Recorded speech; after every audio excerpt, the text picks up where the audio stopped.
परमेश्वर का वचन कहता है जब 2 या 3 उसके नाम से इकट्ठे होते हैं तो उनके बीच में आता है। जब कोई प्रसिद्ध व्यक्ति आता है तो खड़े होकर उसका स्वागत करते हैं, लेकिन यहाँ तो पूरी पृथ्वी और स्वर्ग का स्वामी हमारे बीच में उपस्थित है। आइए खड़े होकर उसका स्वागत करें, उसको धन्यवाद दे समय, धन्यवाद दे आज की सुरक्षा के लिए, धन्यवाद दे आपकी जीवनों में परमेश्वर की भलाइयों के लिए। दाऊद कहता है मेरे मन यहोवा को धन्य के है, उसके किसी उपकार को ना। आज हमारे आपका जो आदतें हैं उपकारों को भूलने वाली, उससे परमेश्वर हम सभी को बचाए, ताकि सबसे पहले उस परमेश्वर को हम धन्यवाद करें जिसने हमें जीवन दी, जिसने हमारे गुनाहों को क्षमा करके हमें फिर से अपने संतान होने का अधिकार दिया। उस परमेश्वर का धन्यवाद करें इस समय पर। Thank you Jesus, thank you Lord.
परमेश्वर ने चाहे वो नौकरी के रूप में आपको आशीषित किया हो, बच्चों के रूप में, परिवार के रूप में, घर के रूप में हो, आमदनियों के रूप में हो, सुरक्षा के रूप में हो, आज उसकी भलाइयों को याद करके उसको धन्यवाद करें।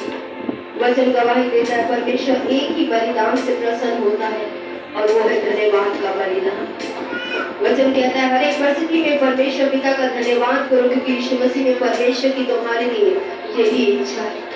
आज वो परमेश्वर की इच्छा जो धन्यवाद से भरे हुए अपने बच्चों के मन पे स्तुति देखने की है, आज परमेश्वर से सहायता मांगे। परमेश्वर आज है धन्यवाद की भेंट तुझे चढ़ाने वाला मन से हो परमेश्वर। आज मेरी भेंट, मेरी आराधना, मेरे प्रभु गीतों की ध्वनि आज आपको प्रसन्न करने वाली बनेगी। जैसे भजनकार कहता है मेरे मुंह का वचन, मेरे हृदय का ध्यान तेरे आगे ग्रहण योग्य निकले।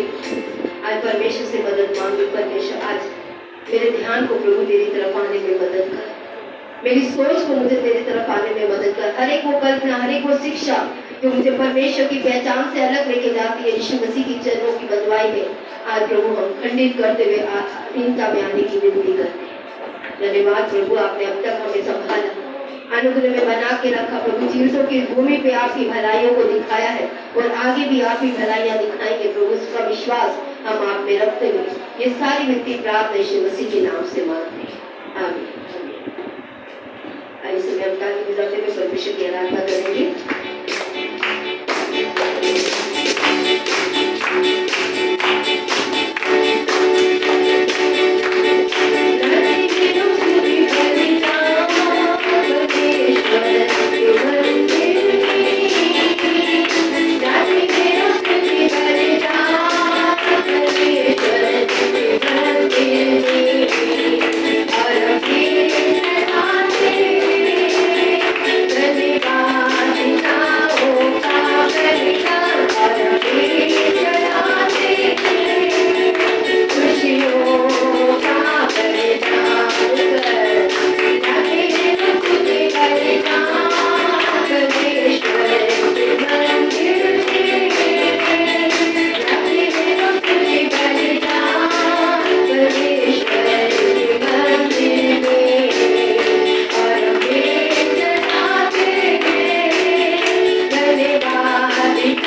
मेरी इच्छाएं बदले प्रभु। आज परमेश्वर से विनती करें प्रभु, मुझे आज आपकी महानता समझने का अनुग्रह प्रदान कीजिए। आपकी भलाइयों को देखने को प्रभु आज मेरी आंखों को खोलिए पिता परमेश्वर। आज मेरी आंखें खुले ताकि मैं वो देख पाऊं जो तू देखता है प्रभु, मैं वो सुन पाऊं जो तू कहना चाहता है परमेश्वर पिता। आज मेरी सहायता कर परमेश्वर, सिर्फ गीतों से नहीं प्रभु, आज अनुभव से तेरी महानता की चर्चा करने वाला बनूं, तेरी भलाइयों को आज संसार में प्रकट करने वाला बनूं प्रभु। आज इसमें मेरी सहायता कर परमेश्वर। मदद मांगी अपने लिए सब, जहां जहां आप संघर्ष कर रहे हैं परमेश्वर को धन्यवाद से बढ़कर आज वो सारी बातें बताइए जो आपके मन में चल रही है। आज उसका वचन कहता है बहुत से लोग परिश्रम करने वाले लोगों मेरे पास आओ, मैं तुम्हें विश्राम दूंगा। आज अपने बोझों को लेकर उसके पास आई, क्योंकि वो कहता है अपनी सारी चिंता मुझे दे, क्योंकि मुझे तेरा ध्यान है। आज वचन कहता है तुम्हारे मांगने से पहले मैं जानता हूँ तुम्हें क्या चाहिए। और वचन की गवाही देता है वो अपने महिमा के धन से मसीह यीशु में हमारी हर एक जरूरत को पूरा करने में योग्य परमेश्वर है। उस परमेश्वर पे विश्वास रखें।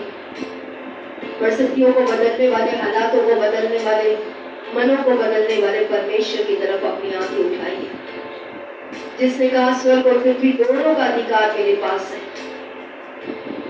आज सिर्फ वो है जो हमारी परिस्थितियां, हमारे हालात, हमारे जीवन में जो कुछ हमें गलत दिखता है, महसूस होता है, उसे बदल सकता है।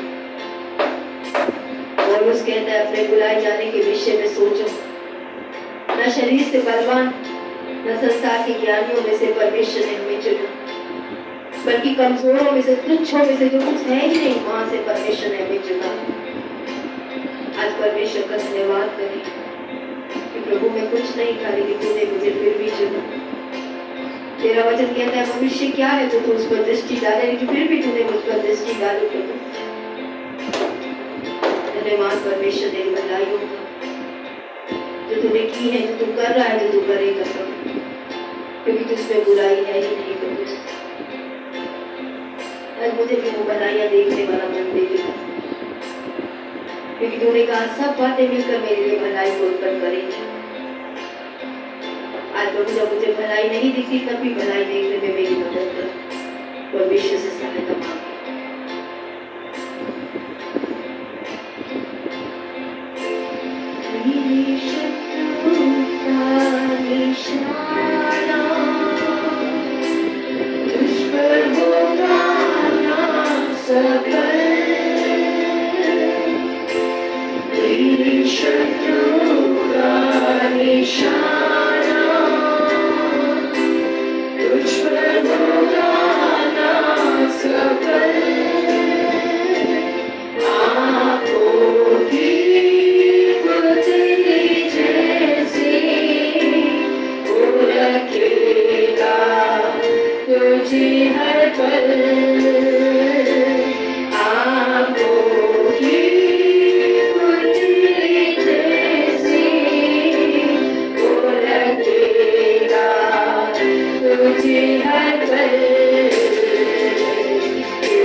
तेरा किधर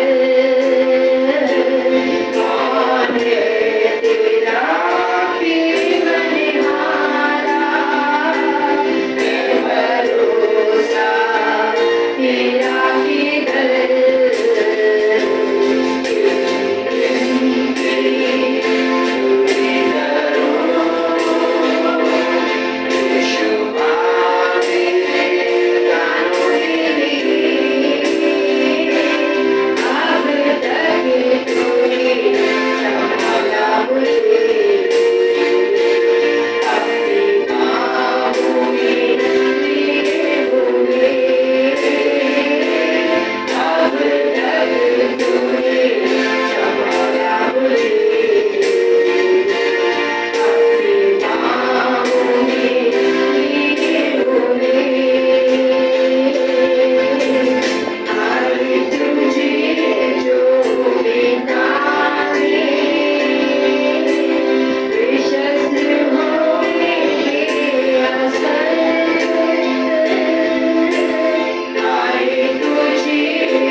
सचमुच में प्रभु एक जगह प्रभु आपका सेवक कहता है तेरे पास क्या है जो तूने दूसरे से ना पाया है, और फिर किस बात का तू घमंड करता है। प्रभु आज हमारे पास कुछ नहीं है ऐसा जो हमने खुद से अर्जित किया, हमने सब कुछ अपने आप से पाया है पिता। जीवन, श्वास, आशीष, स्वास्थ्य प्रभु हर एक चीज आपने हमें दी है पिता। आज हमें प्रभु जो कुछ आपने दिया है वो सब चीजों के साथ आपको महिमा देने में, आपको समर्पण देने में, आपकी इच्छा को पूरा करने में हम सबकी सहायता और मदद कीजिए मेरे। आज मैं अपने लिए कलीसिया के लिए प्रार्थना मांगती हूँ प्रभु जी। आज ऑनलाइन के माध्यम से जुड़े हुए जितनों के लिए प्रार्थना मांगती हूँ प्रभु, जो इस समय उपस्थित है वो बाद में भी देखेंगे प्रभु, सभी को आपके अनुग्रह के हाथों में सौंपना है। पर प्रार्थना हमारे मनों को आपकी इच्छा के अनुसार बदलने का अनुग्रह दीजिए, ताकि प्रभु ना तो बल से ना शक्ति से आपकी आत्मा के द्वारा जो हमें सामर्थ्य देता है प्रभु, उसके द्वारा हम सब कुछ कर पाए जो आप हमसे चाहते हैं। धन्यवाद के साथ ये प्रार्थना निवेदन प्रभु यीशु मसीह के नाम से आमीन। आप सभी को जय मसीह की। आप अपने स्थान पर बैठ सकते हैं। सभी पर विक्ट्री फैमिली सेंटर में आपका स्वागत करते हैं। संडे स्कूल के बच्चे संडे स्कूल के लिए जाएंगे इस समय पर।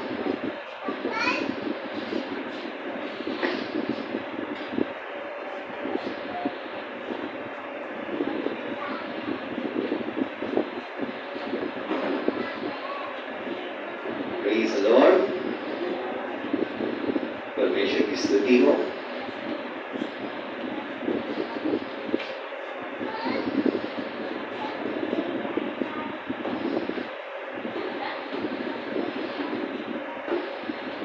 आइए इससे पहले कि हम आज परमेश्वर के वचन में जाएं, प्रार्थनाओं के द्वारा अपने मनों को तैयार करते हैं। आज परमेश्वर से कहे, परमेश्वर मेरे मन को तेरे वचन को सुनने के लिए, तेरे वचन को ग्रहण करने के लिए, तेरे वचन के अनुसार मेरे विचार, मेरी सोच, मेरी जीवन शैली बदलने के लिए मुझे तैयार करें। आज परमेश्वर से प्रार्थना करें, प्रभु मुझे तैयार कर। Thank you Jesus, thank you Lord, thank you father God, thank you Jesus, thank you Lord. हे हमारे स्वर्गीय पिता प्रभु, धन्यवाद करते हैं, धन्यवाद करते हैं आज प्रभु हर एक जीवन के लिए जिसको प्रभु आप इस समय आपके भवन में स्तुति आराधना के लिए परमेश्वर, प्रार्थनाओं के लिए परमेश्वर, आपकी हर एक भलाई के लिए प्रभु आप यहाँ पर लाए हैं परमेश्वर। आज धन्यवाद करते हैं उन जीवनों के लिए प्रभु, और प्रार्थना मांगते हैं परमेश्वर हम सभी के जो आपकी उपस्थिति में आपकी आराधना कर चुके हैं परमेश्वर। आज हमारे मनों को प्रभु पवित्र आत्मा की सामर्थ्य से तैयार कीजिए, ताकि हम प्रभु पूरे मन से आपके वचनों पे आज प्रभु ध्यान लगाने वाले बन सके। हर एक चिंता बोझ हटाई जाए प्रभु, हर वो विचार, हर वो अवरोध, हर वो बाधाएं परमेश्वर, हर वो सोच, हर वो विचार जो आज प्रभु यीशु मसीह की अधीनता में आने से प्रभु हमें रोकता है, आज यीशु के नाम से हमारे मनों से हटाए जाए परमेश्वर। और प्रार्थना करते हैं परमेश्वर हमारे मनों को आज आप आजाद कीजिए, ताकि हम पूरे मन से आपके वचनों पे ध्यान लगाने वाले बन सके। आज धन्यवाद करते हैं परमेश्वर, विश्वास करते हैं प्रभु कि आज आपकी पवित्र आत्मा के सामर्थ्य से आप हमारे मनों को तैयार कर रहे हैं, एक अच्छी भूमि की तरह जो आपके वचन को ग्रहण करती है, 30 गुना, 60 गुना, 100 गुना फल लाती है परमेश्वर। आज धन्यवाद के साथ, विश्वास के साथ इस समय को अपने जीवनों को आपके हाथ में सौंपते हुए विश्वास से ये सारी प्रार्थना यीशु मसीह के नाम से मांगते हैं, आमीन। 2025 से हमने जो शुरू किया था वचन की श्रृंखला, वो प्रभु यीशु मसीह के पहाड़ी उपदेश जो कि मत्ती 5 अध्याय में शुरू होता है, वो हम देख रहे थे। धन्य है या आशीषित है वो लोग, उसके बारे में हम देख रहे थे।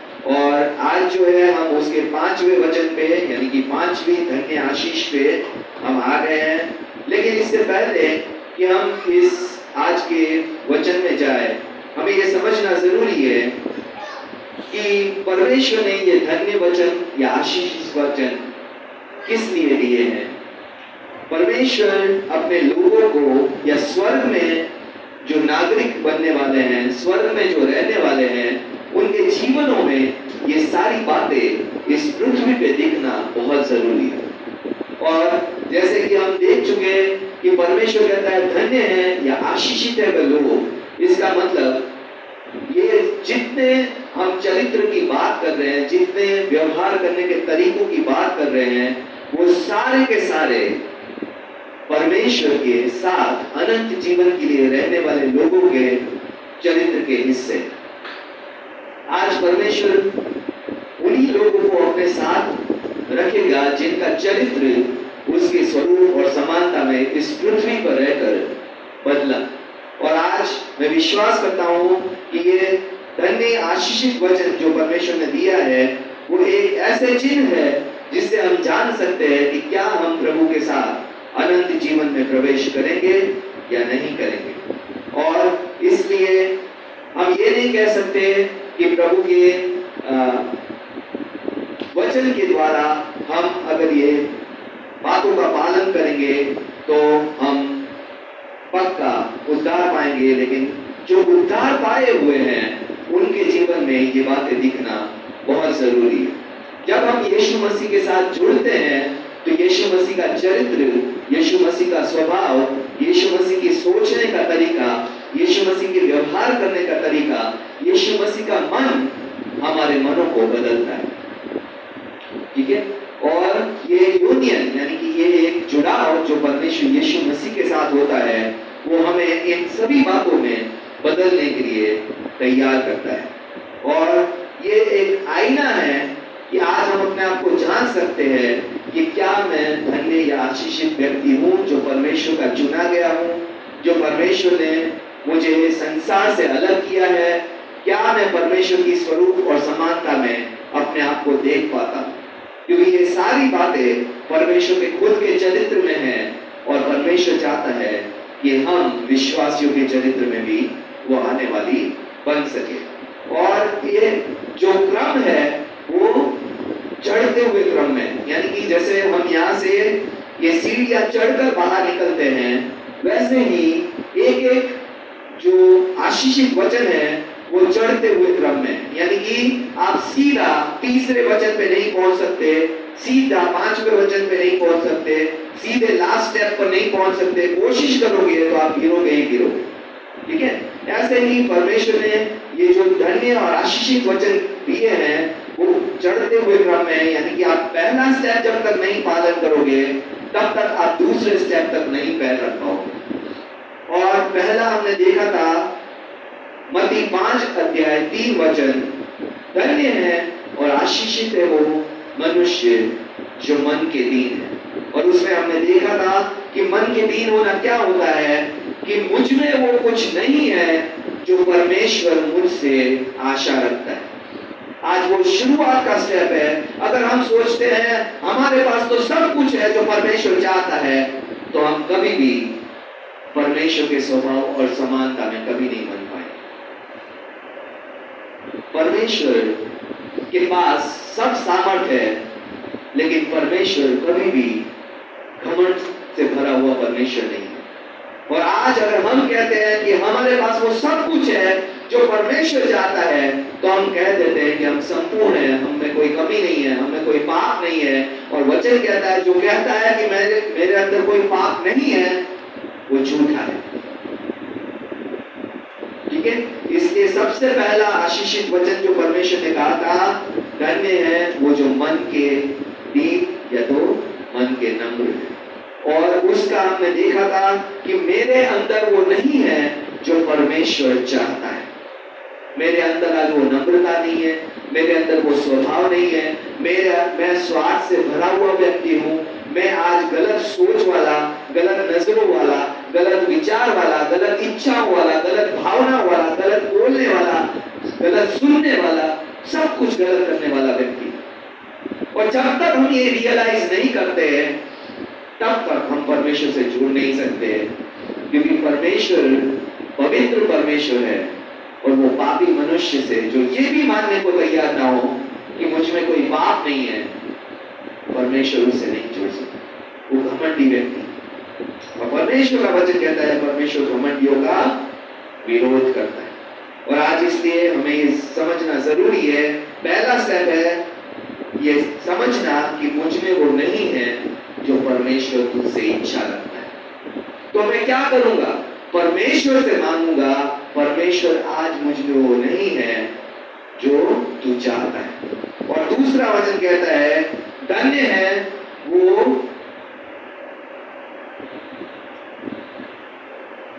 जो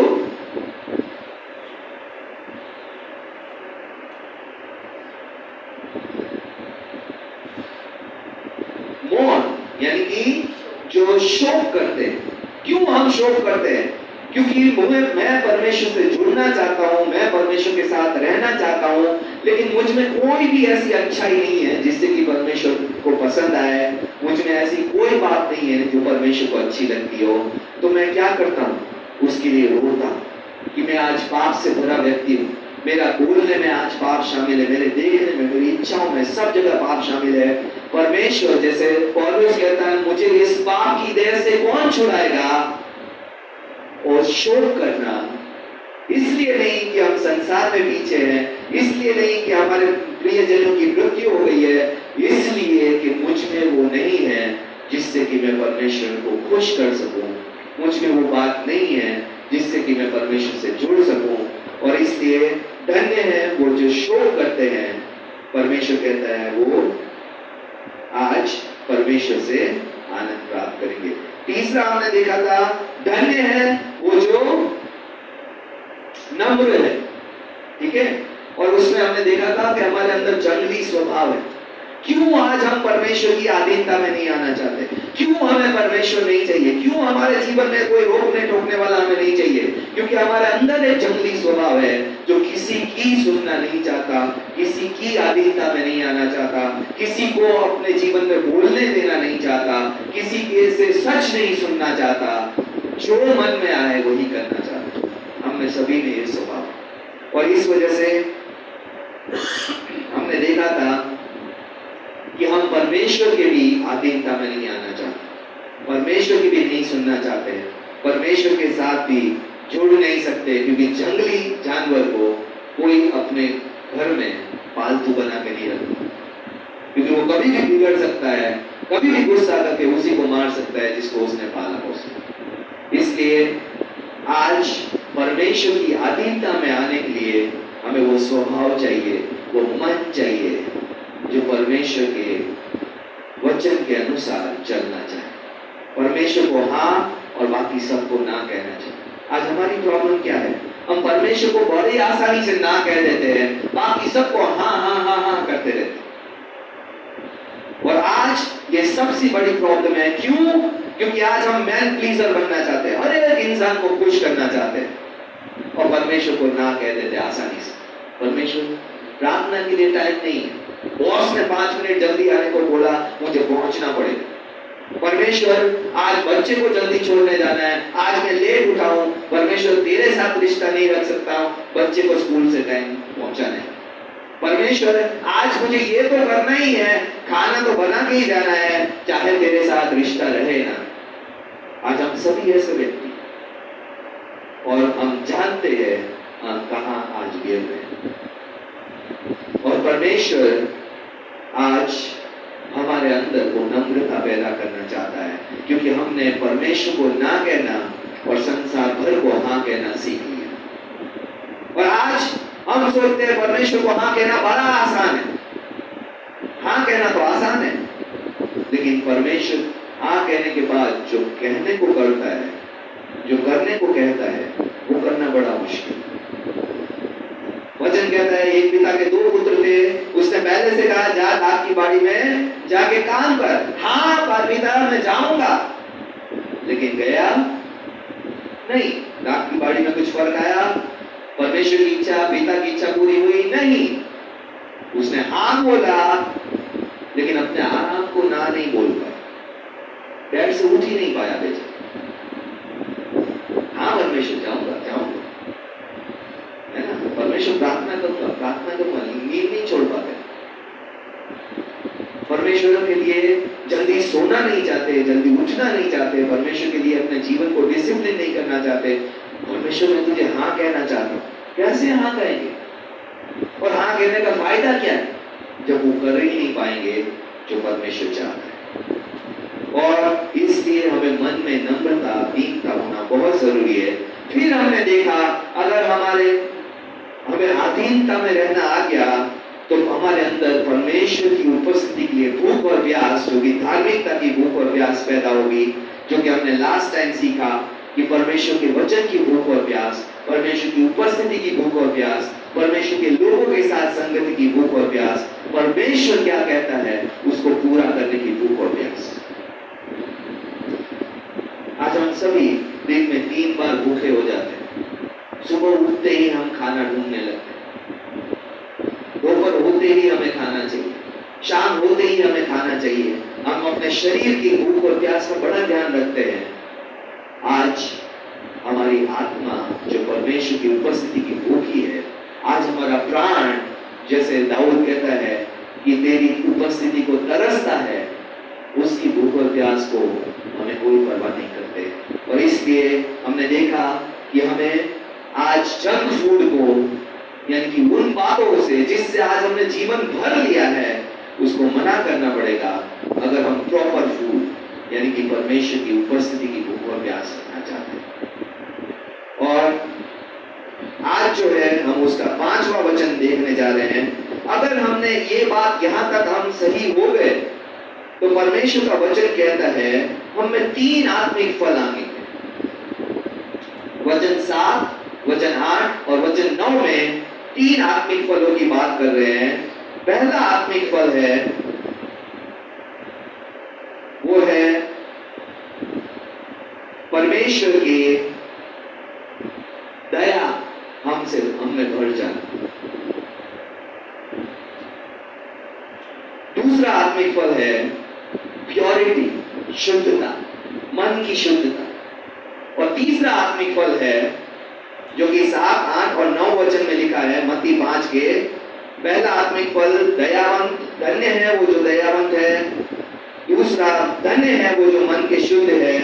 और धन्य है वो जो मेल मिलाप करवाने वाले हैं, यानी कि शांति करवाने वाले हैं। और ये तीनों फल हम बारी बारी से देखेंगे। आज जो हम देखने जा रहे हैं, धन्य है वो जो दयावंत है, उन पर दया की जाएगी। पहला फल, अगर हमने अभी तक परमेश्वर की धार्मिकता की भूख और प्यास तक हमने अपने आप को ला दिया है, तो हमारे अंदर दया का फल पैदा होना स्वाभाविक। आज जब दया के फल की बात होती है तो हम अपने लिए दया का फल नहीं मांग रहे हैं, हम दूसरों के लिए दया का फल मांग रहे हैं। क्योंकि पेड़ अपने फल खुद कभी नहीं खाता। आता है कभी किसी पेड़ को अपने ही फल खा लिए, है ना? आज दया का फल हमें अपने लिए नहीं चाहिए कि सारे मुझ पर दया करते रहे, सारे मुझ पर दया दिखाते रहे, सारे मुझसे दया का व्यवहार करें। आज परमेश्वर जो चाहता है हम दूसरों के प्रति दया का व्यवहार करना सीख सके। हमें बहुत अच्छा लगता है जब हम पे दया की जाती है, हमें बहुत अच्छा लगता है परमेश्वर, क्योंकि वो दया का धनी परमेश्वर है। और परमेश्वर का वचन जो आज हमें सिखाता है कि परमेश्वर दया का धनी परमेश्वर है। और हम दया का एक उदाहरण देखते हैं, उसके बाद हम परमेश्वर के स्वभाव पे आएंगे। एक भले सामरी की एग्जाम्पल हमें लूका 10 अध्याय उसका 29 से लेकर 35 वचन में दिया गया। लूका 10 अध्याय 29 से लेकर 35 वचन में परमेश्वर का वचन कहता है भले सामरी के एग्जाम्पल के द्वारा। और ये एग्जाम्पल में हमें परमेश्वर दया करना सिखाता है। सवाल ये था जो फरीसी ने परमेश्वर यीशु से पूछा, उसने अपने आप को धर्मी ठहराने के लिए यीशु से पूछा, तो मेरा पड़ोसी कौन है? ठीक है, परमेश्वर यीशु ने कहा सबसे बड़ी आज्ञा क्या है? जब फरीसी ने परमेश्वर से पूछा कि सबसे बड़ी आज्ञा क्या है, तो उसने कहा तू अपने परमेश्वर को पूरे बल, पूरी शक्ति, पूरी बुद्धि, पूरी ताकत से प्रेम कर, और दूसरी तो अपने पड़ोसी को अपने समान प्रेम कर। और वो पूछना चाहता था मेरा पड़ोसी कौन है, किसको प्रेम करूं मैं? और उसके जवाब में परमेश्वर ने ये एग्जाम्पल दिया, यीशु ने उत्तर दिया, एक मनुष्य यरूशलेम से यरीहो को जा रहा था कि डाकुओं ने घेर कर उसके कपड़े उतार दिए और मार पीट कर उसे अधमरा छोड़कर चले गए। और ऐसा हुआ कि उसी मार्ग पर एक याजक जा रहा था, परंतु उसे देखकर कतरा कर चला गया। इसी रीति से एक लेवी उस जगह पर आया, वह भी उसे देखकर कतरा कर चला गया। परंतु एक सामरी यात्री वहां आ निकला और उसे देखकर तरस खाया, और उसने पास आकर उसके घावों पर तेल और दाखरस डालकर पट्टियां बांधी और अपनी सवारी पर चढ़ाकर सराय में ले गया और उसकी सेवा टहल की। दूसरे दिन उसने 2 दिनार निकालकर सराय के मालिक को दे दिए और उसने कहा, इसकी सेवा टहल करना, और जो कुछ तेरा लगेगा वह मैं लौटाने पर तुझको भर दूंगा। और इस भले सामरी से हम दया की बात को समझ सकते हैं, क्योंकि भले सामरी ने उस यहूदी पे, जो कि उसको नफरत करने वाला व्यक्ति था, उस पर दया दिखाने का चुनाव किया। आज हमें क्या लगता है पता है, मुझे दया दिखानी है तो उन पर दया दिखानी है जो मुझसे प्रेम करते हैं, जो मेरा अच्छा चाहते हैं, जो मेरे बारे में अच्छा कहते हैं, जो मुझे अच्छा बोलते हैं, मेरे से अच्छा रिश्ता रखना है, उससे मैं दया दिखाऊं। आज इस भले सामरी ने उस व्यक्ति पर दया दिखाई जो उससे नफरत करता था, जो रोज प्रार्थना करता था, परमेश्वर धन्यवाद, मैं कुत्ता नहीं हूं, मैं औरत नहीं हूं, मैं सामरी नहीं हूं, मैं टैक्स कलेक्टर नहीं हूं।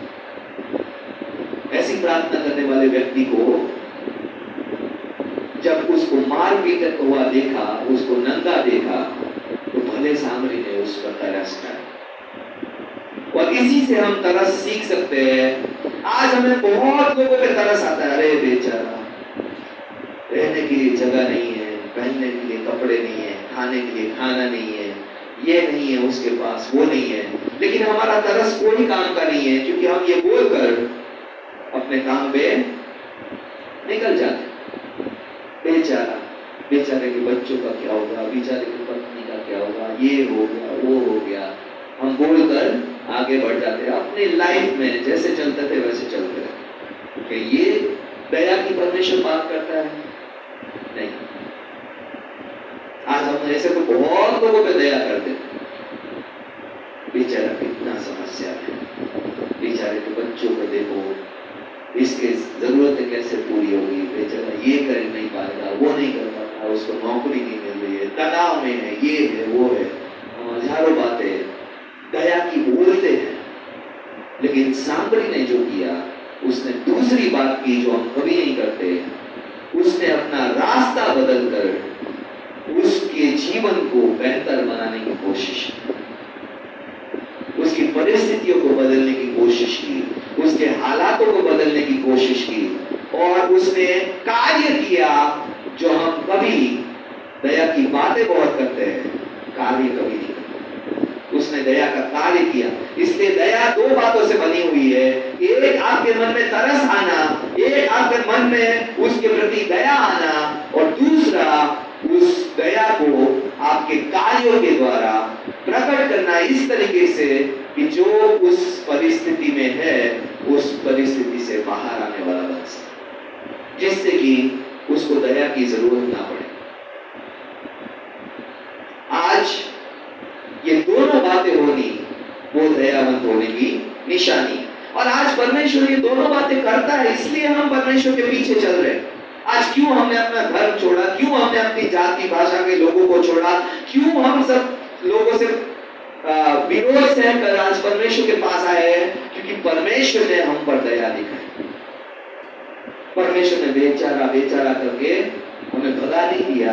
परमेश्वर ने हमें उस दलदल की कीचड़ में से निकाला, उस बीमारी में से बाहर निकाला, उस परिस्थिति में से बाहर निकाला, उस शैतान के काम से बाहर निकाला, उस समस्याओं से बाहर निकाला, उस कमियों से बाहर निकाला जिसकी वजह से संसार हम पर तरस खा रहा था, लेकिन कुछ कर नहीं रहा था। आज परमेश्वर ने उससे हमें बाहर निकाला, इसलिए आज आप और मैं परमेश्वर को चाहते हैं, परमेश्वर के लिए सबसे लड़ने भिड़ने को तैयार हो जाते हैं, क्योंकि हमें पता है उसने जो दया का काम किया वो किसी ने नहीं किया। सारे बोलते रहे बेचारा बेचारा, लेकिन किसी ने कुछ नहीं किया। परमेश्वर ने हमारी परिस्थितियों को बदला। इसलिए परमेश्वर का वचन कहता है, परमेश्वर अपने आप को मूसा पर प्रकट करता है। निर्गमन 34 अध्याय 6 वचन में परमेश्वर कहता है, परमेश्वर दया का धनी है, अनुग्रह करने वाला है, गुस्सा करने में धीमा है और प्रेम करने में महान है। आज ये 4 बातों की वजह से हम परमेश्वर के पीछे चल रहे हैं। ये 4 बातें हमें परमेश्वर की ओर खींच लेती है। कोई भी परिस्थिति हो, हम वापस परमेश्वर की ओर, यीशु की ओर लौट के आते हैं, क्योंकि वो दया करने वाला, वो गुस्से में धीमा है, क्योंकि वो प्रेम में बहुत ही धनी है और वो अनुग्रह दिखाने वाला है। और ये 4 बातें हमें परमेश्वर की ओर खींचती रहती है। इफिसियों 2 अध्याय 4 और 5 वचन कहता है, परमेश्वर दया का धनी है और बहुत ही, जैसे बोलते ना, जिसके पास दया की कोई कमी नहीं। आप जितनी बार परमेश्वर से दया मांगोगे, उतनी बार परमेश्वर दया देगा। कभी नहीं बोलेगा तेरी दया का कोटा खत्म हो गया। आज तूने 100 बार मांग ली, बस। आज तूने 10 बार मांग लिया, बस। ठीक है, हम बच्चों को कई बार कहते हैं, आज तूने इतनी बार खा लिया, इससे ज्यादा नहीं मिल सकता भी। आज तूने इतनी रोटी खा ली, बस, और नहीं। आज तूने इतनी चॉकलेट्स खा ली, और नहीं मिलेगी। परमेश्वर दया का धनी है, इसका मतलब परमेश्वर की दया कभी खत्म नहीं होगी। और इसलिए हम जितनी भी बार परमेश्वर को दया मांगेंगे, उतनी बार परमेश्वर हमें दया दिखाता रहेगा। और इब्रानियों 2 अध्याय और 17 वचन कहता है, यीशु मसीह दयावान और विश्वास योग्य हाई प्रीस्ट है, याजक है। यीशु मसीह दयावान और विश्वास योग्य याजक है।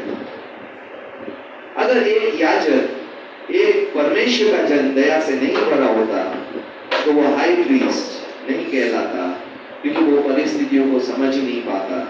और यीशु मसीह चाहता है कि वैसे जैसा वो हाई प्रीस्ट है, जैसे वो याजक है, हम भी लोगों के लिए और परमेश्वर के बीच में वो याजक बने, जो दयावान और जो विश्वास योग्य, जिस पर परमेश्वर और मनुष्य दोनों पर भरोसा कर सके। और साइमन पतरस पे यीशु ने दया की। यीशु ये जानता था कि आज ये व्यक्ति मुर्गे की बांग देने से पहले 3 बार मेरा इनकार करेगा, मैं यीशु को जानता ही नहीं। और डीके क्या मार रहा है, सब तुझे छोड़ के चले जाएंगे, मैं तो तुझे मरने तक नहीं छोड़ूंगा। हमने भी कई बार डीके मारी ऐसे, प्रभु तुझे नहीं छोड़ूंगा, तो चाहे मरना भी पड़े। और एक छोटी सी परिस्थिति आ जाती है और प्रभु कौन और हम कौन।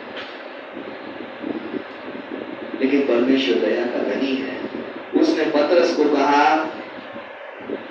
लूका 28:22-31 में, शैतान चाहता है कि तुझे फटक कर गेहूं की तरह फटक दे और तुझे परमेश्वर से दूर कर दे, लेकिन मैंने तेरे लिए प्रार्थना की है, तेरा विश्वास जाता ना रहे, इसलिए मैंने प्रार्थना की।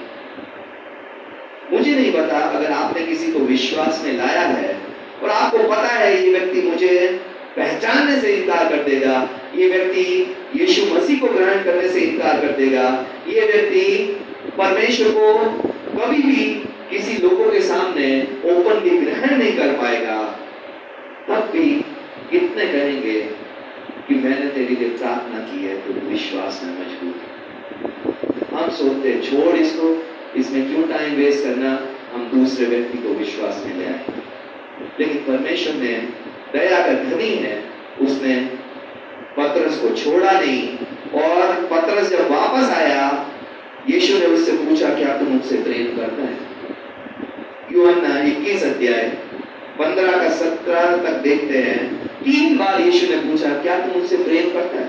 और पतरस बड़ा नाराज हो गया।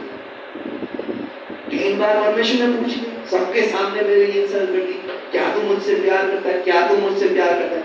जब 3 बार खुद ने इनकार किया था, तब उसके लिए उसका कोई हिसाब नहीं था कि मैंने परमेश्वर का 3 बार इनकार किया है। वो 3 बार मुझसे पूछ रहा है, प्रेम करता है, प्रेम करता है, प्रेम करता है, तो तीसरी बात हो, प्रभु तू जानता है प्रेम करता है ना। और फिर भी परमेश्वर ने दया का धनी कहते हुए, तू मेरी भेड़ों को चला, तू जिम्मेदारी ले, तू मेरी कलीसिया में आज एक अगुआ बनकर आगे बढ़। और इस दया की वजह से हम हर बार परमेश्वर की ओर खींचे चले आते हैं, क्योंकि इब्रानियों 4:16 कहता है, हम परमेश्वर के सिंहासन के पास या तो हिम्मत से आते हैं, क्योंकि परमेश्वर का सिंहासन अनुग्रह का और दया का सिंहासन है। आज हम इतनी गलतियां करके परमेश्वर के पास आने की हिम्मत इसलिए रखते हैं क्योंकि परमेश्वर दयावंत है। परमेश्वर गुस्सा नहीं करता। परमेश्वर जैसे हमारे पाप से व्यवहार करना चाहिए वैसे व्यवहार नहीं करता। अगर हर बार चाहे परमेश्वर जब भी हम उसके पास आए हमें सजा दे सकता है, तूने ये बात किया, तूने कल झूठ बोला, तूने कल गलत बोला, तूने इसके बारे में गलत गवाही दी, तूने गलत विचार किया, तूने गलत सोचा, तूने गलत बोला, तूने गुस्सा किया, कल सटाक करके एक देके वापस भेज सकता। लेकिन परमेश्वर कभी भी ऐसा नहीं व्यवहार, हमेशा आते हैं। परमेश्वर हमें पहले उत्साहित करता है, विश्वास में बढ़ाता है, हमारे पापों को प्यार से हमें दिखाता है और हमारे मनों को उससे पश्चाताप करने के लिए तैयार करता है। और इसीलिए हम परमेश्वर के पास जुड़े रहते हैं। जैसे थोमा ने कहा, जब तक मैं यीशु के हाथों में जो कीले लगे थे उसमें उंगली डाल के नहीं देखूंगा, उसके पंजर में हाथ डाल के नहीं देखूंगा, तब तक विश्वास नहीं करूंगा। एक अगुआ जो कि 12 अगुओं में से एक था, जिसको परमेश्वर ने 3.5 साल ट्रेनिंग दी, जिसको परमेश्वर ने एक प्रेरित करके बुलाया, कहता है मैं यीशु का मरे हुए जी उठने में विश्वास नहीं करता हूं जब तक मैं अपनी उंगली को उसके हाथ में नहीं डालूंगा, जब तक मैं अपना हाथ उसके पंजर में नहीं डालूंगा, तब तक विश्वास नहीं करूंगा। और ऐसे अगुवे को यीशु मसीह कहता है मैं, और वो भी क्यों? क्योंकि संडे नहीं आया। क्यों यीशु को मिस कर दिया उसने? क्यों यीशु मरे हुए में से जी उठे यीशु को नहीं देख पाया? संडे नहीं आने वाला हुआ।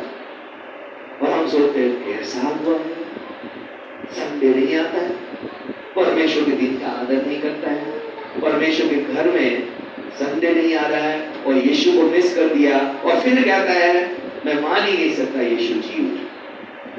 और ऐसे अगुवे को परमेश्वर दया से डील करते हुए कहता है तू विश्वासी बन और अपने संदेह से बाहर आ जा। इतना दया करने वाला परमेश्वर कहता है स्टॉप डाउटिंग एंड बिलीव। संदेह करना बंद कर और विश्वास कर कि मैं मरे हुए से जी उठा हूं। और इसी वजह से थोमा ने परमेश्वर के पैरों पे गिरकर कहा, हे प्रभु, हे मेरे परमेश्वर।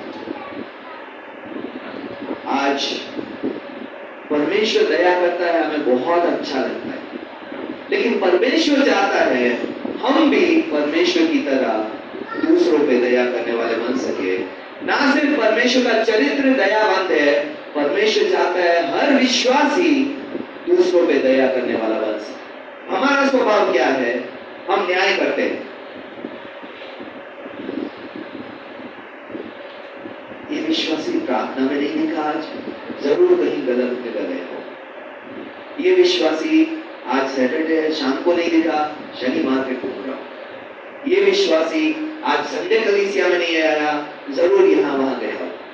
हमारा स्वभाव जो है वो न्याय करने वाला है, और न्याय भी करेंगे वो गलत ही करेंगे। ये विश्वासी इसके साथ घूम रहा था, जरूर इन दोनों का कुछ चक्कर चल रहा है। आज हमारा जो स्वभाव है जल्दी से न्याय करने वाला, और परमेश्वर तो इसको सजा दे। हमेशा हम दूसरों के लिए सजा मांगने वाले स्वभाव रखने वाले विश्वासी, और परमेश्वर वही कहता है कि जैसे मैंने तुम पर दया की है, तुम भी दूसरों को दया। और आज जब जब हमारा न्याय करने वाला स्वभाव उठ जाता है, तब हम परमेश्वर के दया के स्वभाव को अपने अंदर दबा देते हैं, क्योंकि दया और न्याय एक साथ नहीं चल सकते। अगर हम किसी का न्याय करते हैं, जज करते हैं, तो हम उस पर दया नहीं दिखा सकते, और अगर हम दया दिखाते हैं तो हम न्याय नहीं कर सकते। लेकिन हमारा तो फेवरेट न्याय करना है, जल्दी से उसका न्याय कर देंगे। जरूर ये इस वजह से ये नहीं कर रहा है, जरूर ये इस वजह से हम कभी तो जाके पूछते भी नहीं है, तुम ऐसा क्यों कर रहे हो या क्यों नहीं कर रहे हो। हमें वो भी हिम्मत नहीं है, सीधा न्याय करने वाले पे हम पहुंच जाते हैं। एक व्यक्ति जन्म से अंधा था, सारों ने बोला प्रभु तू बता, इसने पाप किया, इसके पेरेंट्स ने पाप किया, इनके दादा परदादा ने, किसने पाप, क्यों ये अंधा पैदा। परमेश्वर ने कहा ना तो इसने पाप किया, ना इसके पेरेंट्स ने पाप किया, इसलिए ये अंधा पैदा हुआ कि परमेश्वर की महिमा को देख सके। आज हमारा न्याय करने वाला स्वभाव प्रबल होता है। एक व्यक्ति एक लेडी व्याभिचार में पकड़ी गई, मुझे पता नहीं चलता कि वो व्याभिचार करते हुए पकड़ी गई तो पुरुष कहां गया। पुरुष के लिए उनके पास अलग स्टैंडर्ड थे, वो शायद पुरुष उसी भीड़ में शामिल था कि इसको पत्थर मार के मार दे। लेकिन उस स्त्री को परमेश्वर यीशु ने क्या कहा, इस स्त्री को व्यभिचार करते हुए पकड़ा है, तू न्याय कर। मूसा की व्यवस्था कहती है हम इस स्त्री को पत्थर मार के मार दे। परमेश्वर ने क्या कहा,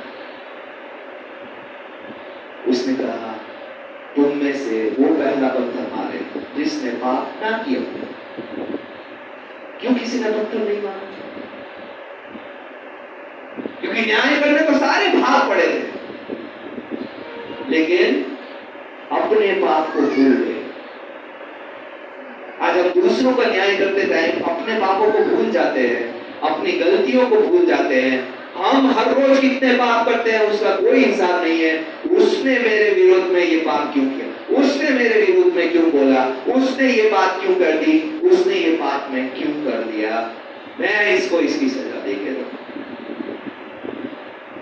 और आज इसी वजह से जब यीशु मसीह के पास आई, क्या किसी ने तुझे पत्थर नहीं मारा? यीशु चाहता तो उसको पत्थर मार सकता, लेकिन उसको कहा आगे से जाकर पाप मत कर। परमेश्वर ने उस पर दया दिखाई, और इसी दया की वजह से हम आज परमेश्वर के पास आते हैं। हर गलती करके हमें वो हिम्मत होती है कि परमेश्वर के पास वापस लौटेंगे, परमेश्वर हमें ग्रहण करें। और इसी दया की बुलाहट परमेश्वर ने हमें दी। आज रोमियो 8 अध्याय और उसके 29 वचन में लिखा है कि यीशु मसीह ने जितनों को बुलाया है उतनों को ठहराया है, और इसलिए कि वो अपने पुत्र की स्वरूप और समानता में हमें बदलना चाहता है। परमेश्वर ने आपको दया क्यों दिखाई? इसलिए नहीं कि आप जाके सारों का न्याय करते फिरे, आप सारों को नीचा करते फिरे, आप सारों को कहे मैं तुझसे पवित्र हूं, आप सारों को कहे तू तो पापी है, तू तो नरक जाने वाला। इस सब के लिए परमेश्वर ने दया नहीं दिखाई। परमेश्वर ने आप पे दया दिखाई ताकि आप परमेश्वर के स्वभाव के समान दूसरों को जाके दया दिखा सके, आज न्याय करने वाले स्वभाव से बच सके, आज दूसरों को नीचे करने वाले स्वभाव से बाहर आकर परमेश्वर ने मुझ पर दया की है, मैं कैसे उस पर दया ना करूं। आज उसलिए परमेश्वर ने आपको और मुझे चुना है, और इसलिए परमेश्वर का वचन क्या कहता है, परमेश्वर तुझसे क्या चाहता है। आइए मीका 6 अध्याय उसका 8 वचन पढ़ते हैं। परमेश्वर तुझसे क्या चाहता है? मीका में एक स्पष्ट सवाल पूछा गया कि आखिर परमेश्वर अपने लोगों से चाहता क्या है, और उसका जवाब क्या लिखा है। एक्ट जस्टली यानी कि सही काम करे, लव मर्सी यानी कि दया को प्रेम करे, not just do mercy but love mercy. दया दिखाना हमारा पहला ऑप्शन और आखिरी ऑप्शन बनने वाला मकसद। आज आप में से सबको किसी न किसी चीज से प्रेम है। खाने की बात ले लेते हैं, आप कितने भी पेट भर के बैठे हो, अगर आपको चिकन बिरयानी पसंद है और मैं कहूं चिकन बिरयानी खाओगे तो आपके मुंह से ना नहीं निकल सकती। क्यों? हमारे अंदर प्रेम है उस चिकन बिरयानी की तरफ, और वो चिकन बिरयानी कहती है चाहे मेरा पेट भरा हो मैं ना नहीं कह सकती। अगर हम चाय से प्यार करते हैं, हम चाय पी के बैठे हो, कोई पूछ ले चाय लाओ, हमसे ना नहीं बोला जाता, क्योंकि हमारे अंदर उस चीज के लिए प्रेम। परमेश्वर का वचन कहता है दया दिखाने से प्रेम करने वाले लोग। आज हमारा प्रेम दूसरों के प्रति दया दिखाने वाला हो, परमेश्वर ये चाहता है। आज हम संसार की सारी चीजों से प्रेम कर सकते हैं, लेकिन परमेश्वर चाहता है हम अपने कार्यों को सही रखकर दया दिखाने से प्रेम करने वाले बन सके। परमेश्वर की इच्छा हमसे यही है। और होशिया 6 अध्याय उसके 6 वचन में कहता है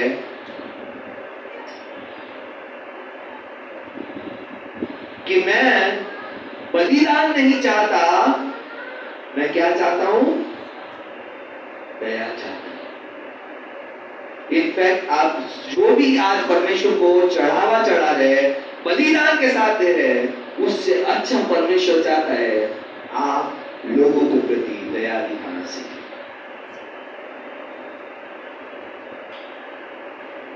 ऑफरिंग से ज्यादा परमेश्वर दया दिखाने से प्रेम करता है। आज कितना महान परमेश्वर है और हमसे कहता है कि हम दया दिखाने वाले लोग बन सकें। आज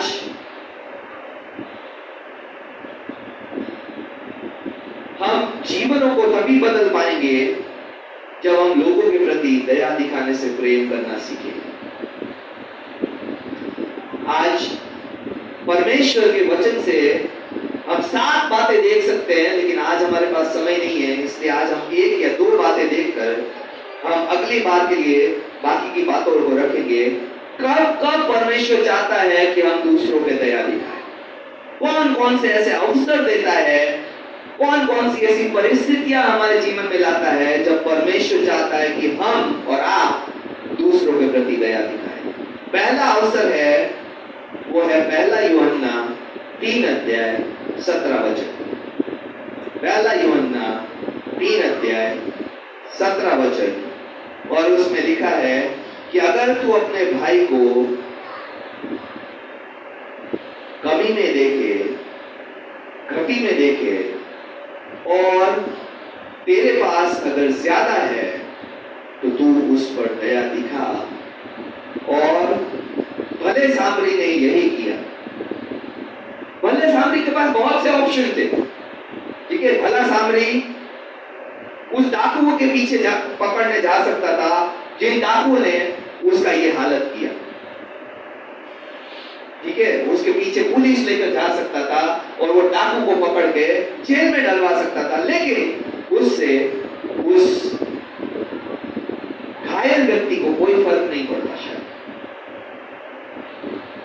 भला सामरी जो है वो दोष लगा सकता था सरकार पर कि सरकार कैसी बेवकूफ है, कैसे अंधाधुंध राज्य चल रहा है, कोई कानून व्यवस्था नहीं सही से चल रही है। जैसे आज हम कहते हैं इसका एक्सीडेंट हो रहा है ना, उसका ये हो रहा है ना, सारी सरकार देखा। बहुत आसान सरकार पे दोष लगाकर दया ना दिखा, लेकिन उसने सरकार पे भी दोष नहीं रखा, उसने राजा पे नहीं दोष रखा, उसने केसर पे दोष नहीं रखा, उसने दया दिखाना पसंद किया। उसके पास बहुत ऑप्शन होते हुए भी उसने उसकी जरूरत को देखा। सारों ने जरूरत को देखा, लेकिन सारों ने क्या किया? इग्नोर कर दिया। आज फर्क है, पता है, जब लोग आपको अपनी जरूरतें बताएं और आप अपने आप लोगों की जरूरतों को देखना। फर्क आज चालाक लोग बहुत संसार में पड़े हुए हैं, और आज भी मुझे याद है कई सालों पहले हमारे आश्रम की रेड लाइट पे एक व्यक्ति ने अपने हाथ की जगह एक हड्डी रख के उस पर ऐसे लपेट कर ऐसे दिखा रहा था जैसे उसका हाथ टूट गया है और हड्डी बाहर दिख रही है। और जब मैंने देखा, क्योंकि मैं मुस्लिम बैकग्राउंड से, मुझे पता है कि यह हड्डी जो है वो गाय या भैंस की, ये इंसान की इतनी बड़ी हड्डी नहीं हो सकती, क्योंकि इंसान की कलाई की हड्डी, जैसे वो दिखाना चाहता था कि उसकी कलाई, हाथ टूट गया है और उसकी कलाई की हड्डी बाहर आ रही है और उसने कुछ लपेटा हुआ है, पट्टी बांधी हुई है। और मैंने सोचा ये व्यक्ति अपने आप को जरूरत में दिखा रहा है ऐसे जैसे उसका हाथ टूट गया और उसकी हड्डी बाहर दिख रही हो।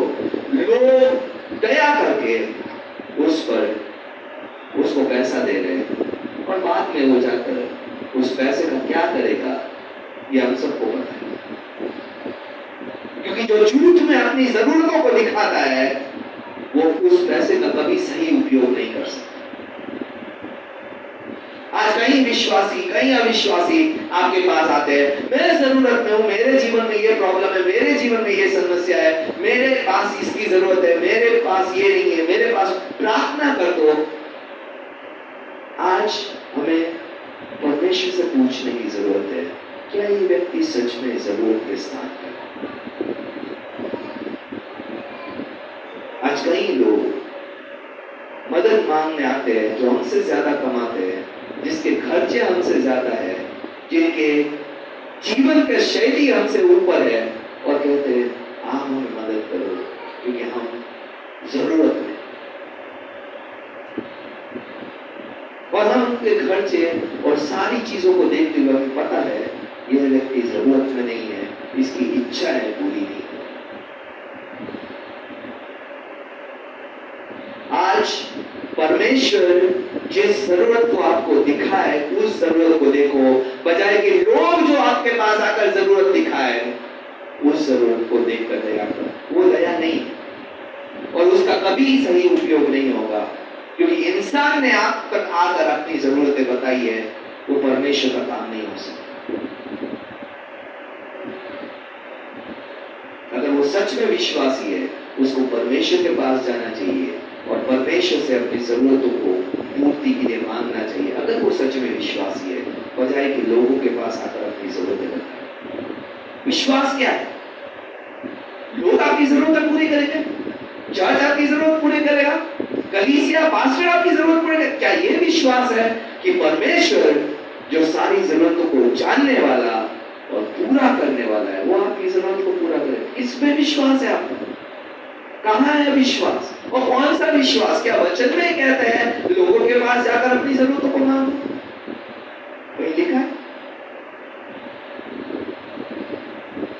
आज परमेश्वर आपको जो जरूरत दिखाता है उस जरूरत को देखने वाले बने। आज परमेश्वर जब आपके मन में करुणा उत्पन्न करता है जिस व्यक्ति के लिए, चाहे वो अविश्वासी हो, चाहे वो आपके परिवार का सदस्य हो, चाहे वो कोई भी क्यों ना, जब परमेश्वर आपके मन में करुणा उत्पन्न करता है उसकी जरूरतों को देखिए।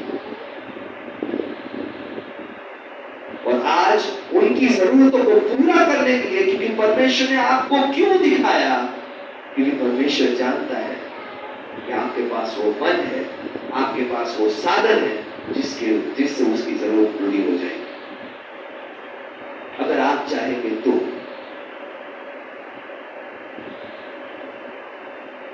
कई लोगों का लोग बड़ा फायदा उठा लेते हैं और फिर बोलते हैं मास्टर जी हमारे तो सारा फायदा उठाते हैं।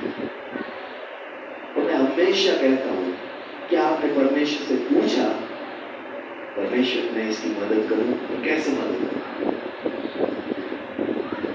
आज योशू के पास एक जाति के लोग आए, उन्होंने बोला देखो हमारी रोटी, देखो हमारे कपड़े, देखो हमारे जूते, और सारा देखकर यहोशू ने कभी जाकर परमेश्वर से नहीं पूछा परमेश्वर क्या इन लोगों के साथ हमें संधि करनी चाहिए या नहीं करनी चाहिए?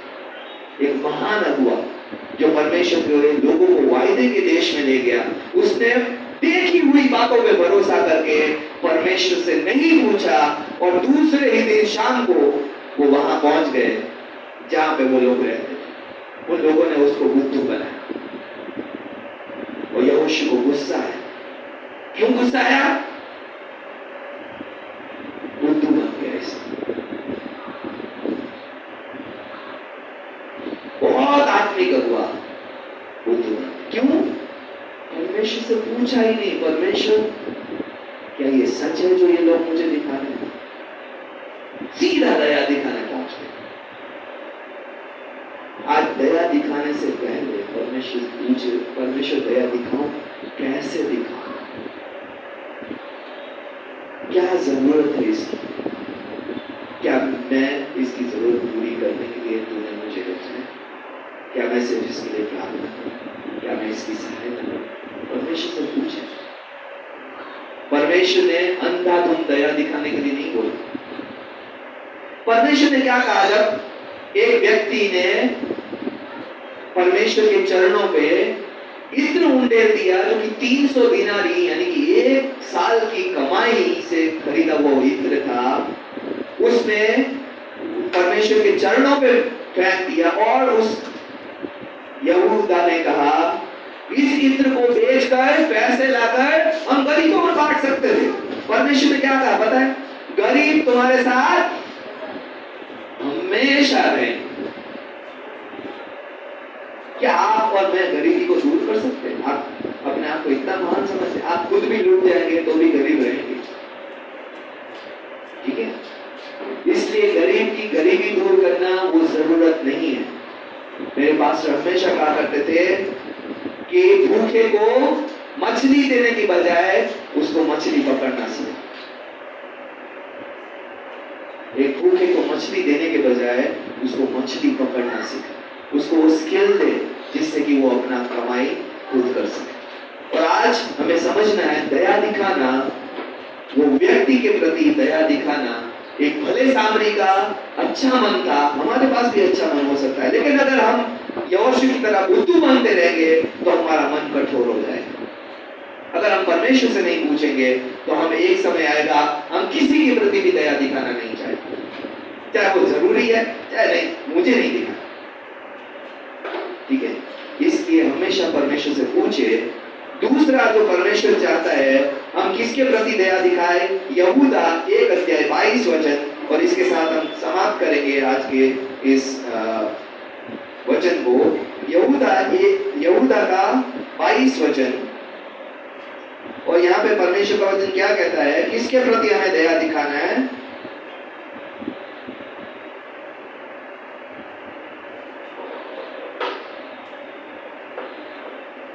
उन पर जो शंका में है दया करो, जो डाउट कर रहे हैं, जो संदेह कर रहे हैं, जो विश्वास में संघर्ष कर रहे हैं, जो अभी तक पर प्रभु यीशु मसीह को पूरी तरीके से मन नहीं दे पा रहे, आज्ञाकारिता नहीं दे पा रहे, उन पर दया करो। हमारा क्या है? अभी तक यीशु को नहीं माना, अभी तक विश्वास नहीं कर रहा है, अभी तक बपतिस्मा नहीं दिया, अभी तक ये नहीं कर रहा है, अभी तक ये नहीं कर रहा है। कैसा विश्वास? हम जल्दी से न्याय करने पे पहुंच जाते हैं। परमेश्वर का वचन कहता है जो शंका करते हैं, जो डाउट करते हैं, जो अभी आत्मिक जीवन में कमजोर है, उन पर भी दया करो, क्योंकि परमेश्वर उन पर दया करते हैं। और एक पास्टर से कहा गया जो कि बहुत बड़ी कलीसिया का पास्टर था, वॉरेन वेबी करके था, उसको पूछा गया कि आपकी इतनी बड़ी सेवकाई है, परमेश्वर आपको अगर फिर से शुरुआत में भेज दे और कहे फिर से मेरे लिए वही सेवकाई कर, तो क्या अलग करेंगे आप? तो उसने कहा मैं लोगों को जो शंका में है उनको उत्साहित ज्यादा करूं, जो अभी भी डाउट में है उनको उत्साहित करना ज्यादा पसंद करूंगा। और आज हमें जो शंका करते हैं, जो डाउट में है, जो अपने आत्मिक जीवन में संघर्ष कर रहे हैं, उनकी तरफ हमें परमेश्वर दया दिखाना चाहता है। तो 2 अवसर हमने देखे, एक जो जरूरत के स्थान पे है, जिसको परमेश्वर आपको दिखाता है, उन तक हमें परमेश्वर की दया को ले जाना है। और दूसरा जो शंका के स्थान पे है, जो अभी आत्मिक जीवन में कमजोर है, उन तक हमें परमेश्वर की दया को दिखाना है। और अगली बार हम और 5 बातें देखेंगे, कहाँ कहाँ हम किस किस को उस दया की, परमेश्वर की तरह उस दया को दिखा सकते हैं जैसे परमेश्वर हमें चाहता है। तो आइए इस समय आज हम परमेश्वर के सामने अपने हृदय को जांचे, अपने मनों को जांचे, क्या परमेश्वर मुझ में ये दया दिखाने वाला स्वभाव है। आज मैं जब लोगों को देखता हूँ, उनकी परिस्थितियों को देखता हूँ, क्या मैं न्याय करने वालों में से हूँ? जैसे चेलों ने किया, क्या इसने पाप किया, इसके परिवार ने पाप किया कि ये अंधा पैदा हुआ, या आज मैं यीशु की तरह दया दिखाने वाला हूँ, जो पाप में पकड़ी गई थी, उस स्त्री को भी कहा जा जाकर आगे से पाप ना करना। आज हम अपने आप को जांचने वाले बन सके, हम अपने आप को चेक करने वाले बन सके। प्रभु, आज मेरा स्वभाव दया दिखाने वाला है या न्याय करने वाला है? परमेश्वर, अगर मेरा न्याय करने वाला स्वभाव है तो आज मेरी सहायता करें। और अगर परमेश्वर हमसे बात कर रहा है, हमारे मनों को दिखा रहा है कि हाँ, हम में वो न्याय करने वाला स्वभाव कूट कर भरा है, आज जल्दी से हम दूसरों का न्याय कर देते हैं, जल्दी से हम चाहते हैं दूसरों को परमेश्वर सजा दे, दूसरों का परमेश्वर न्याय करे, और आज हम अपने लिए दया मांगते रहते हैं। तो आज परमेश्वर के सामने अपने पैरों पे खड़े हुए कहे, परमेश्वर मुझे दया करने वाला मन दीजिए, परमेश्वर मुझे दया से देखने वाली आंखें दीजिए, परमेश्वर आज प्रभु मुझे दूसरों पे दया करने वाला स्वभाव दीजिए, परमेश्वर, ताकि मैं तेरे समान, तेरे स्वरूप में आज प्रभु बनने वाला बन सकूं। आज लोगों को जो नकारात्मक सोच से भरे हैं परमेश्वर, आज जो मेरे विरोध में सोच रहे हैं परमेश्वर, उन पर भी मैं दया करने वाला बन सकूं। और आज परमेश्वर अगर आपको दिखा रहा है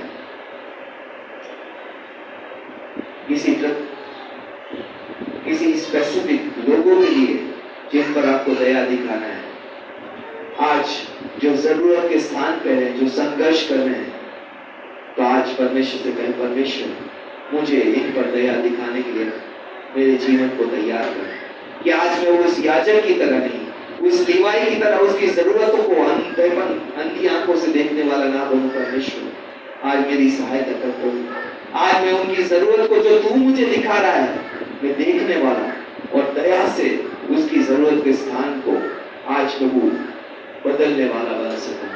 आज परमेश्वर अगर आपको दिखा रहा है ऐसे लोग जिस पर परमेश्वर चाहता है कि आप दया से व्यवहार करें, हो सकता है वो आपके परिवार में हो सकता है वो आपके आस पड़ोस में हो सकता है वो आपकी नौकरी के स्थान पे हो सकता है आज वो आपके विरोधी हो, जिस पर परमेश्वर चाहता है आप दया दिखाएं। आज परमेश्वर जिस पे आपको चाहता है दया दिखाए, आज परमेश्वर से सहायता मांगे, क्योंकि हमारे बस की नहीं है परमेश्वर के जैसी दया दिखाना। आज हमारा न्याय का स्वभाव हमारी दया के स्वभाव पे प्रबल हो जाता है। परमेश्वर से कहता है, प्रभु आज मैं न्याय करने वाला नहीं, आज उस पर दोष लगाने वाला नहीं, आज उसको नीचा करने वाला, आज उसकी बुराई करने वाला नहीं। परमेश्वर आज मैं प्रभु तेरे स्वरूप और समानता में, आज प्रभु यीशु के नाम से मुझे बदल, ताकि मैं उस पर दया करने वाला बन सकूं। परमेश्वर आज परमेश्वर जब जिस व्यक्ति से बात कर रहा है, परमेश्वर की उपस्थिति में खड़े होकर परमेश्वर से प्रार्थना करें, परमेश्वर की सहायता मांगे, परमेश्वर से कहे, प्रभु तू मुझे बदल, आज मुझ में से ये न्याय करने वाला स्वभाव निकाल। परमेश्वर आज मुझ में से ये नकारात्मक सोचने वाला स्वभाव निकाल।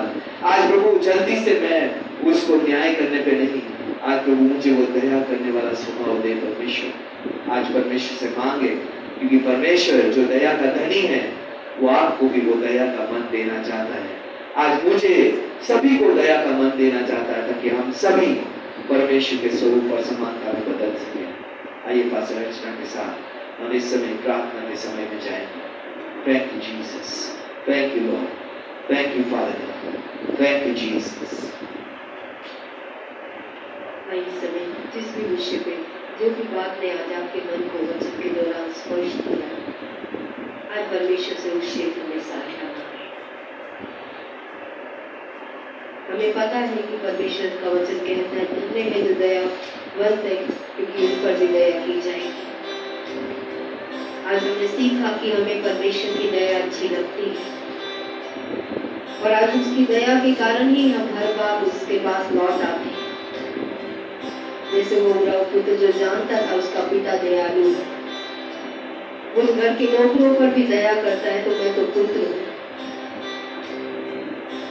आज परमेश्वर चाहता है उसका ये स्वभाव हमारे अंदर भी आए कि हम भी दूसरों पे दया दिखाने वाले बने। आज परमेश्वर से सहायता मांगे, प्रभु मेरी मदद कर। जैसे तू दयावंत है वैसे मैं भी दयावंत बनूं परमेश्वर पिता।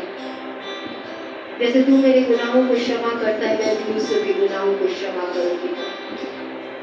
आज मैं अपनी नजर से प्रभु की जरूरतों को देखने वाला बनूं पिता। और जब जिसकी जरूरत तू मुझे दिखाता है प्रभु उस पर मैं दया करके उसकी सहायता करने वाला बनूं।